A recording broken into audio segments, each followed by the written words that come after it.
Olá, bem-vindo às dicas do Didu. Estamos aqui de novo. Eu ainda estou na praia, no convívio aqui dos meus netos, que é um prazer enorme, mas estamos aqui dando as dicas para vocês, porque eu já vim municiado de coisa porque a gente ia falar, tá certo?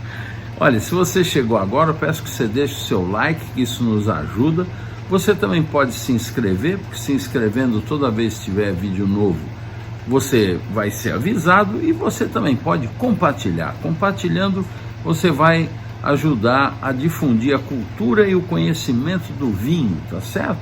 Olha, eu começo hoje com um pedido do Ricardo, que me pediu para falar de algumas castas italianas e tudo mais, e hoje eu escolhi a Nerello Mascalese. É muito interessante a Nerello Mascalese, porque ela é uma variedade tinta lá das encostas vulcânicas do Monte Etna, lá na Sicília.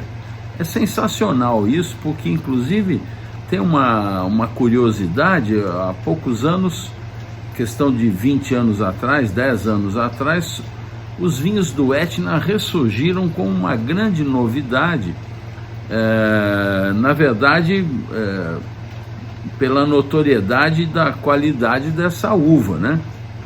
Que lá naquele tipo de solo, que é todo vulcânico, ele tem uma expressão que acaba lembrando no nariz a finesse dos Borgonhas ou dos Barolo, e isso deixou muito famoso o Etna. Mas o Etna foi uma região produtora famosíssima de vinhos nos tempos do Império Romano, gente. Vocês sabiam disso? Eu fiquei surpreso ao saber isso há pouco tempo atrás, porque eu achava que o Etna tinha surgido agora, mas não é não. Ele, na verdade, ele ressurgiu agora através de pequenos produtores excepcionais. Tem gente de todo o canto do planeta fazendo vinho lá, além dos italianos, obviamente. Esses vinhos receberam essa notoriedade por causa do seu frescor, né? Seus aromas frutados, herbáceos, e a excelente mineralidade que ela tem, com um toque terroso. Você está vendo a uva aí, essa Nerello Mascalese, que tem esse perfume, como eu falei para vocês, semelhantes aos nobres Borgonha e Barolos. E essa variedade é interessante, que ela recebeu esse nome por causa da planície de Mascali. A planície de Mascali, ela fica entre o Monte Etna e a costa, onde acredita-se ser a sua terra natal, a origem da Nerello Mascalese. Uma pequena porção de vinhas que restou após o ataque da filoxera na data de lá pelos anos 1880, 1885, quando teve a filoxera. Foi por culpa disso que a coisa ficou meio abandonada, mas depois ressurgiu pelo renascimento, da redescoberta dessas vinhas num solo tão fascinante como é o Etna. Um desafio, porque é um vulcão ainda vivo. As pessoas que produzem vinhos lá, e hoje tem muita gente de muita categoria produzindo vinhos lá, estão sempre correndo um risco, né? Uma coisa, realmente um trabalho admirável. Eu queria indicar para vocês o Tenuta delle Terre Nere. Lá é um Etna Rosso, DOC 2018, está 375,31 lá na Mistral. Vale a pena, viu? Outra coisa interessante da Nerello Mascalese é que o Nerello, esse prefixo Nerello, se refere à coloração escura das uvas. Eu tive também há pouco tempo, junto com meu filho Ramatiz, que faz a curadoria dos vinhos naturais da Natural 20, e tivemos junto com o Otávio Lila e o Ciro Lila, com um produtor sensacional que ele descobriu lá do Etna, e que já está sendo importado, gente. Daqui a pouco chega lá, vocês fiquem de sobreaviso. Obviamente eu vou divulgar, mas o produtor chama-se Etinella. Olha, é um cara tão sensacional, e a diversidade de vinhos que ele faz lá, todos absolutamente naturais, você vai adorar. Bom, O Roosevelt me escreve pedindo para eu contar a origem do nome de uvas mais comuns no mercado. São muitas uvas, né? Mas hoje eu vou contar para o Roosevelt, e vocês aproveitem também, a coisa do Merlot. Merlot, que é um vinho tão sedutor, né? Os grandes Merlots são a mistura da seda com o cetim, são coisas, dá vinhos muito sedutores, muito macios e muito agradáveis. E o nome Merlot vem do pássaro melro, que é muito comum lá na região de Bordeaux. Ele é comum em muitas partes, né? Aqui no Brasil também. Ele também é conhecido como melro aqui, mas ele tem vários nomes. O mais comum é pássaro preto. Vocês estão vendo aí, a gente chama o pássaro preto, que também é conhecido pelo nome de graúna, ou de chupim, ou cupido, depende da região do país, vai mudando de nome. E é muito interessante isso, porque esse pássaro comum em Bordeaux, gostando demais dessa uva, esses vinhedos eram sempre repletos de melro, e acabou ficando Merlot. Essa é a história. As histórias dos nomes das uvas são muito curiosos, né? Eu já contei para vocês aí a respeito da Pedro Ximénez, que teria sido uma uva levada por um alemão para a Espanha e não conseguiam falar o nome dele, Peter Siemens. O cara chamava-se Peter Siemens e acabou virando Pedro Ximénez. Essa história já foi comprovada várias vezes, da origem do nome, mas a uva não se sabe exatamente qual era. Alguns acreditavam que era Riesling, mas já foi comprovado que não, mas não sabe exatamente qual a uva.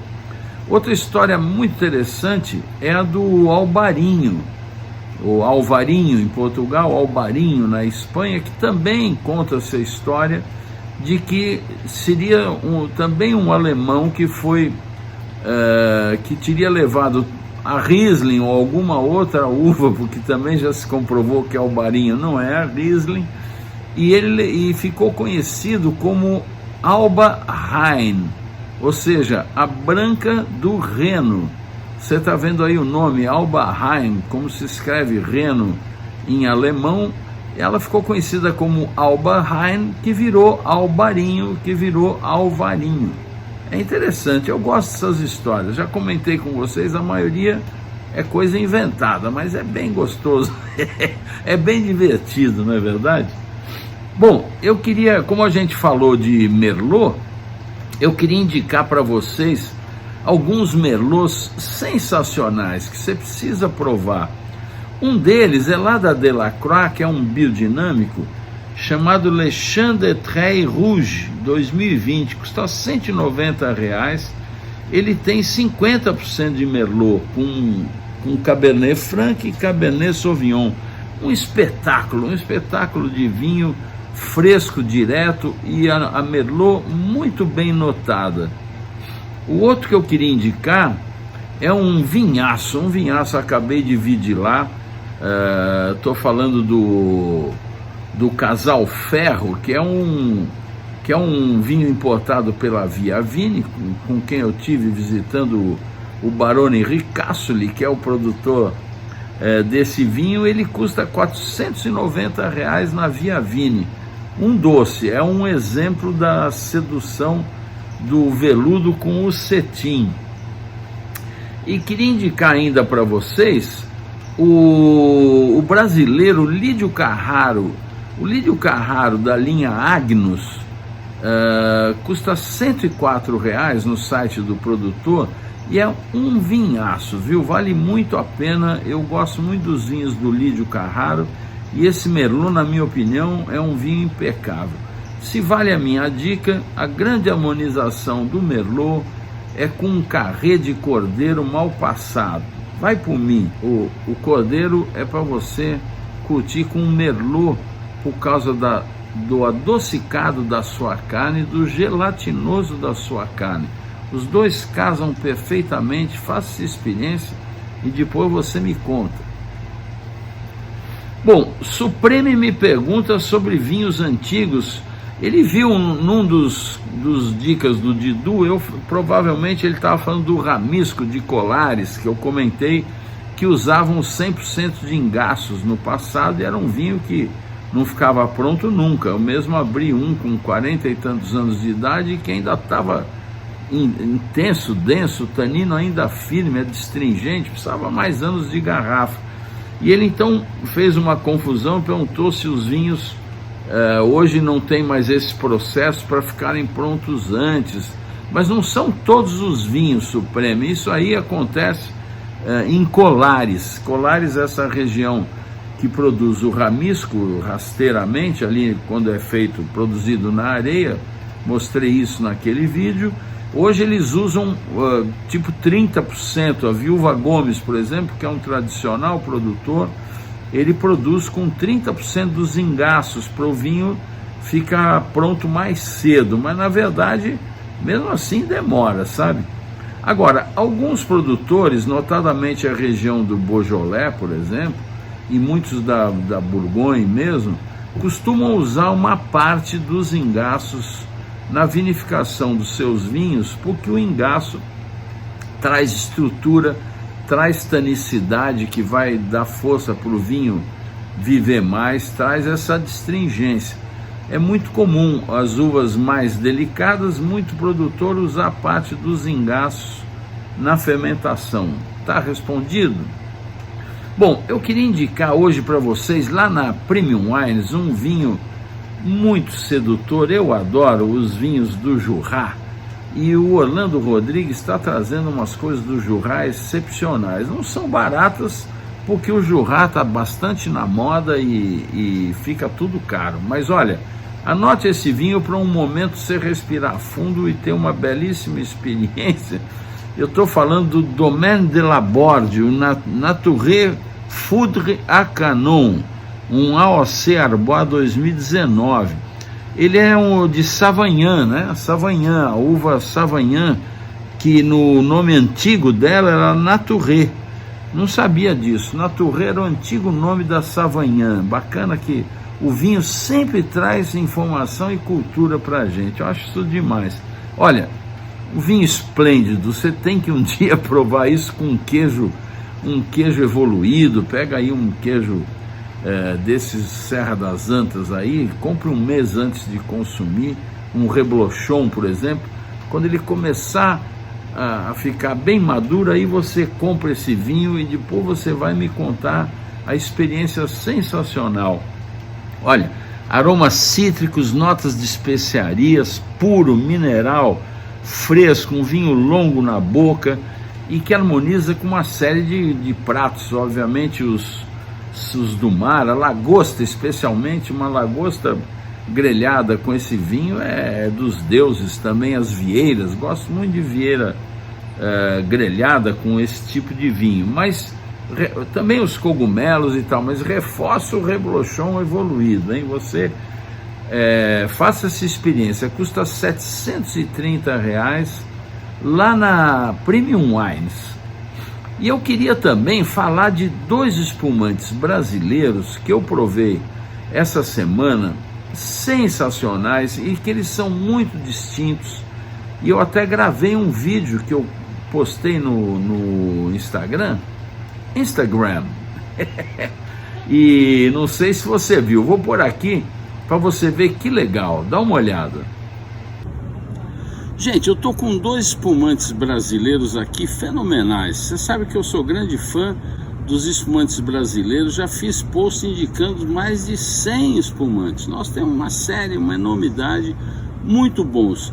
Hoje eu estou apresentando para vocês dois que eu vou tomar logo mais aqui com a minha família e que eu estou mostrando por quê? Porque eles são de métodos diferentes e são também de estilos diferentes. Um é o Fra Stella, que vocês estão vendo aqui, que é de Moscato Embrapa e é um espumante, primeiro espumante que o Edgar Giordani, meu amigo produtor biodinâmico de verdade, que faz vinho natural de verdade, não é só de vinificação natural, mas vinho natural de verdade, e ele é um pouco caro, custa 235 paus. E o outro é o Lírica Crua, do meu outro amigo meu outro amigo Adolar Hermann, da vinícola Hermann. A Lírica Crua, esse é o Rosé, é um lançamento recente que eles me mandaram, e o Lírica Crua custa R$75, ou seja, uma diferença bastante grande. O que é importante você saber? Esse aqui é um método ancestral. O método ancestral era como se fazia o espumante antes do Dom Pérignon. Todo mundo acha que o Dom Pérignon inventou o espumante, mas ele inventou o espumante com a dupla fermentação, com o método champenoise, que se chama quando você tem a segunda fermentação, que acontece dentro da garrafa. Como é que é isso?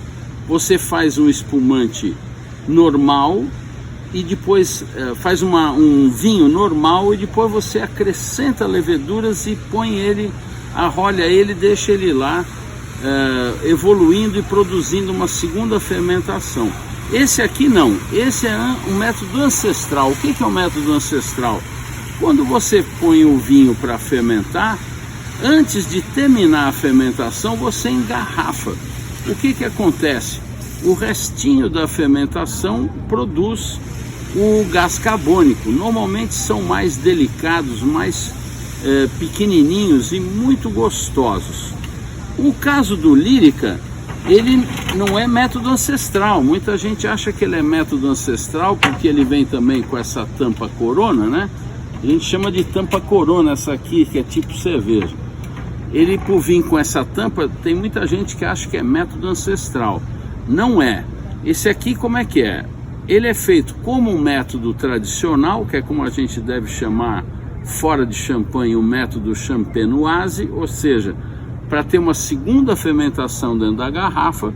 E o que a Hermann fez? Fez um vinho rosado de Pinot Noir, acrescentou as leveduras e tampou. As leveduras estão aqui dentro, em evolução. Olha, estou mexendo para você ver. Olha que fantástico. Você pode ficar com elas aqui indefinidamente, que ele vai evoluindo, porque ele está, aquele restinho de leveduras mortas continua fazendo seu efeito, e o vinho vai mudando a cada ano. Quanto mais tempo você guardar, ele vai ficando diferente. Você pode tomar agora, mas você pode também guardar, compra meia dúzia e cada ano você toma um para você ver como é que muda.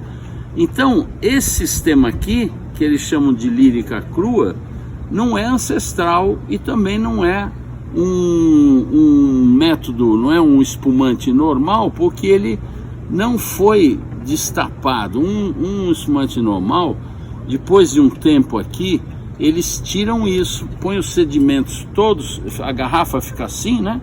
Naquele pupitre que eles chamam, para que as leveduras todas se acomodem aqui embaixo. Depois congela-se isso aqui para solidificar, tira essa tampa e logo completa com o que se chama liqueur de expedition, ou seja, a receita de como o espumante vai ser. Ele vai ser zero dosagem, é só o fermento, é só um vinho tranquilo. Ele vai ser adocicado, então vai um pouco mais de açúcar e assim por diante. Aí vem aquela rolha que a gente conhece como rolha de espumante, rolha de champanhe, com o muselé, que é o nome daquela gaiolinha. Portanto, esse aqui não é esse tipo de espumante, ele é um espumante que fica surli e que sofreu o acréscimo de leveduras. Tá certo? Didu explica para você. Bom, eu esqueci de falar para vocês que naquele vídeo, que essas garrafas você precisa tomar um certo cuidado ao abrir. Abra com ela virada para baixo, porque é comum às vezes ela ter um pouquinho de pressão demais, né? Especialmente os do método, os dois, mas o método ancestral, por exemplo, que às vezes o produtor arrisca um pouquinho mais de perlagem, ela fica potente. Bom, eu queria também falar da Mistral, dois vinhos excepcionais que você precisa provar um dia na vida. Vamos ver quais são? O Allion vem de uma seleção muito cuidadosa de terroirs das melhores áreas de Ribeira del Duero, né? São vinhedos que estão plantados lá em 1986, um espetáculo, verdadeiro clássico da Espanha. É um colecionador de prêmios e de elogios da crítica especializada, um vinho que você vai gostar porque ele é um tinto muito intenso. Ele tem o estilo moderno, né, elaborado com a uva Tempranillo, e interessante que 72% do vinho permaneceu em barricas novas, sempre carvalho, eles gostam de usar lá carvalho americano, né? E teve 18% em barricas usadas e 10% em concreto. Olha que interessante isso, né? Como é que o produtor chega nessa composição? Muito interessante. É um vinho de R$ 1.434,35 na Mistral, e ele fica um espetáculo com as carnes grelhadas, os cordeiros, as caças. O outro vinho é o Oda. Você já ouviu falar no Oda? Uma das mais antigas e respeitadas bodegas da Catalunha. Foi fundado em 1780, Castel del Remei. Produz vinhos ricos e modernos, de excelente qualidade. E esse tinto aqui, uma curiosidade, ele tem um corte bordalês. Merlot e Cabernet Sauvignon. Vinho profundo, complexo, apresenta aromas de frutas negras em compota, tem notas balsâmicas e um vinho bastante mineral. Olha, na boca tem uma acidez equilibrada, taninos sedosos e final longo, deixando a lembrança das frutas secas. 12 meses em barricas novas de carvalho americano e segundo uso de carvalho francês, e um mínimo de 6 meses em garrafa antes de sair ao mercado. R$ 386,36 na Mistral. Não é demais, gente? A Espanha, eu vou dizer, a Espanha tem vinhos, como é bonito, né? O mundo do vinho tão rico e tão diverso. Bom, nessa diversidade eu queria indicar para vocês um outro vinho da Delacroix. Indiquei lá no início um Merlot, mas eu quero indicar também um vinho deles que eu gosto demais. Só pelo nome já vale a pena. Olha, ele chama Je t'aime mais j'ai soif. Sensacional. Ou seja, eu te amo, mas tenho sede. Vamos abrir logo um vinho. Esse aqui é uma delícia, custa R$ 149,00.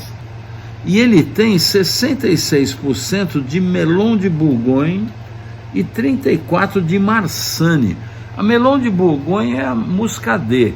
E a Marsanne é aquela uva sensacional que traz densidade com frescor, muita untuosidade. Esse vinho é uma delícia para os aperitivos, para tomar informalmente, para você curtir com os frutos do mar, com os escabeches, os queijos também, um espetáculo. Bom, na 20 eu queria indicar um vinho fenomenal. Vamos ver qual é? Gente, eu estou falando desse Fontode. O Fontode, olha, o Fontode é um produtor tão extraordinário. Para vocês terem ideia, ele tem nada menos que 19 citações de Trestelle no Trebbichieri. Sabe o que é isso, gente? É uma propriedade localizada no coração da denominação do Chianti, se beneficia daquele clima quente e seco da Toscana, com uma diferença de temperaturas entre o dia e a noite que proporciona o ápice qualitativo das uvas cultivadas ali. Além disso, os 70 hectares da vinícola são compostos pelos solos de giz, argila e xisto, fermentação e maceração em tanques de aço inox com controle de temperatura e vinhedos próprios, né? Envelhecido em barris de carvalho francês Allier por 2 anos, tem 14,5 de álcool que não se nota, uma acidez excepcional e equilíbrio. 549,98 lá na 20 Vinhos. E olha, além do Fontode, que é um produtor, nossa, de lamber o beiço mesmo, eu indico para você uma delícia de um Syrah 100% natural, que quem vai explicar para nós é o Ramatiz, vinho lá do Languedoc. Dá uma olhada. Ramatiz, me fala um pouquinho mais desse produtor aqui, o Le Petit Barriot, vinho aí dos R$ 350, que é um espetáculo. Conta um pouquinho pra gente. Eu sou apaixonado pelo Mark, ele é uma pessoa muito bacana, extremamente afável.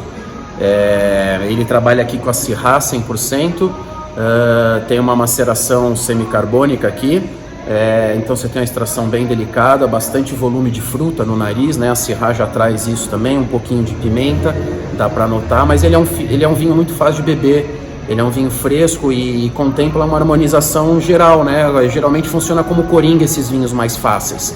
Desde um prato mais delicado, só uma carninha grelhada com salada, até mesmo alguma coisa mais elaborada, como as carnes de panela, por exemplo. Os guisados. Os guisados, exatamente. Mas os queijos também ficam legais com ele, não? Poderiam ser os queijos curados, né? Sem eu dúvida nenhuma, de massa dura, sem dúvida. Maravilha. Obrigado. Saúde. Gostaram, gente? Bom, o que eu tinha para vocês hoje era isso. Espero que vocês tenham gostado. Deixa aí seu like, se inscreva e compartilhe. E olha, beba com moderação, né? É uma taça por refeição. Saúde!